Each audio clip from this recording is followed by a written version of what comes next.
Dia punya panjang 8.5 meter. 8.5 mm. Pensel Sotelo. Try. Fish on! Fish on! Hello guys, ini barang daripada Sotelo, banana boat. Okay, banana boat. Sebab dia nampak macam banana boat.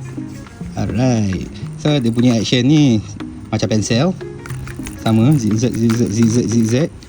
Dan antara saya punya favourite lure jugalah, hard lure yang saya suka, itu banana boat ni. Dia memang top water series. Dia punya berat berapa ni? 10 gram. 10 gram. Okay, dia punya panjang 8.5 meter. 8.5 mm. Alright, okay, jom kita tengok dia punya spek. Okay, top water 10 gram.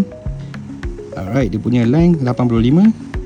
Dia sama dengan splasher, tapi bentuk dia lain. Okay, bentuk dia lain dan dia memang timbul ke atas macam tu. Memang kepala dia naik. Kalau kita tak karau, kepala dia memang akan naik macam tu. Bila kita karau baru dia turun sikit. Dia macam tu.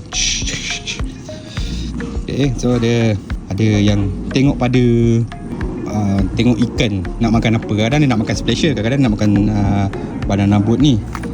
Tengok mood ikan tu sebenarnya. Sebab tu kita kena ada prepare banyak lure untuk casting, speciallynya. Sebab kita tak tahu mood ikan tu mood apa. Kadang mood banana boat, kadang mood splasher, kadang mood crank. So kita kena cuba semua. Tapi ni antara yang terkila jugalah. Color ni dan color ni. Color ni untuk air muara dan laut. Color ni untuk air tawar. Yes. Jom kita tengok action dia macam mana.